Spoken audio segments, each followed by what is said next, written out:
ये आकाशवाणी लखनऊ है। इलाकाई खबरें दीबा हाशमी से। लोकसभा इंतखाब के चौथे मरहले की तशहीर कल शाम 5 बजे खत्म हो गई। इस मरहले में 9 रियासतों और एक मरकज के जेर इंतजाम रियासत की 96 सीटों पर कल 13 मई को वोट डाले जाएंगे।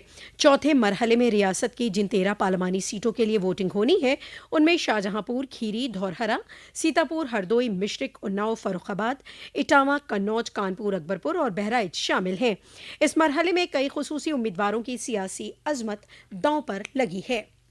लोकसभा इंतखाब के बकिया मरहलों के लिए इंतखाबी तशहीर और तेज़ हो गई है। खुसूसी सियासी पार्टियों के सीनियर लीडरान और स्टार कंपेनर अपनी अपनी पार्टी के उम्मीदवारों की हिमायत में अवामी रैलियां और रोड शो और इजलास के जरिए वोट देने की अपील कर रहे हैं। इसी सिलसिले में भारतीय जनता पार्टी के सीनियर लीडर और वजीर दाखिला अमित शाह आज नगर पंचायत हीरागंज प्रतापगढ़ की कौशाम्बी लोकसभा में अवामी रैली को खिताब कर रहे हैं।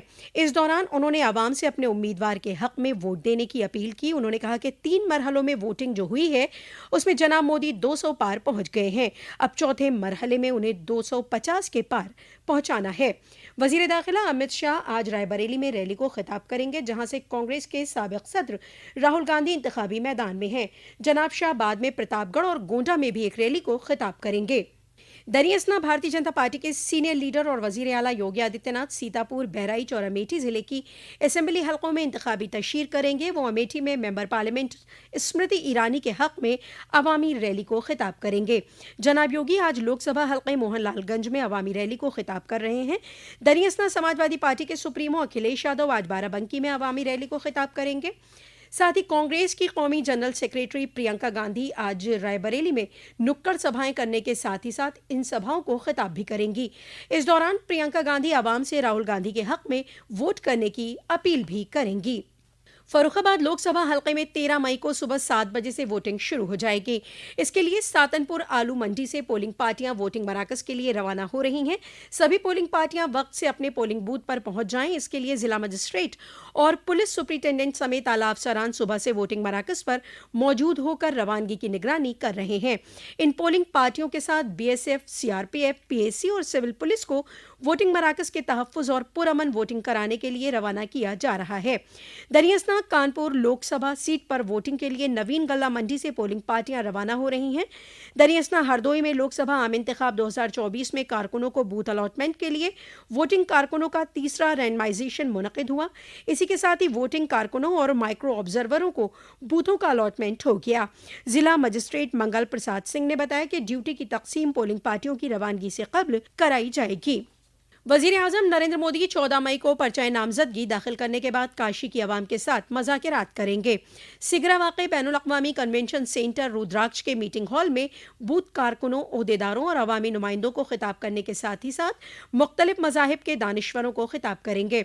इस दौरान वजीर आजम कुछ अफराद से पर्सनली मुलाकात भी करेंगे। वाज़ेह है कि वजीर आजम नरेंद्र मोदी 13 मई को 2 रोज़ा दौरे पर अपने पार्लिमानी हल्के पहुंच रहे हैं। वो लंका सिंह द्वार से काशी विश्वनाथ धाम तक रोड शो करेंगे। विश्वनाथ मंदिर में दर्शन पूजन कर आशीर्वाद लेंगे। 14 मई को सुबह काल भैरव मंदिर में दर्शन पूजन के बाद नामजदगी करने कलेक्ट्रेट पहुंचेंगे।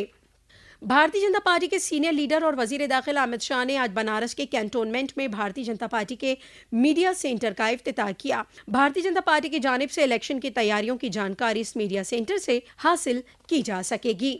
इलेक्शन कमीशन ने लोकसभा इंतखाब के तीसरे मरहले में हुई वोटिंग के आखिरी एदाद-ओ-शुमार जारी कर दिए हैं। तीसरे मरहले में कुल 65.68% वोटिंग हुई।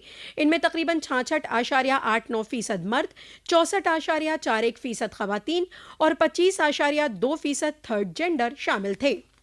रियासत के कई जिला में आइंदा 3 दिनों तक तेज हवाओं के साथ बारिश होने के इम्कान है। हफ्ते को बादलों के साथ चली तेज हवा ने मौसम का मिजाज काफी हद तक तब्दील कर दिया।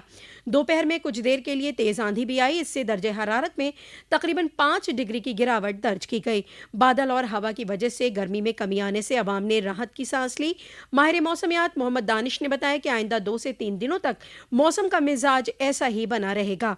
दिन में बादल रहने के साथ ही तेज हवा भी चलेगी। कुछ मकामात पर बूंदाबांदी होने की भी उम्मीद है।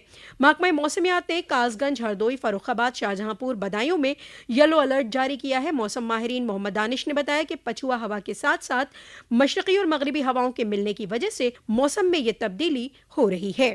इसी के साथ आकाशवाणी लखनऊ से इलाकाई खबरों का ये बुलेटिन खत्म हुआ।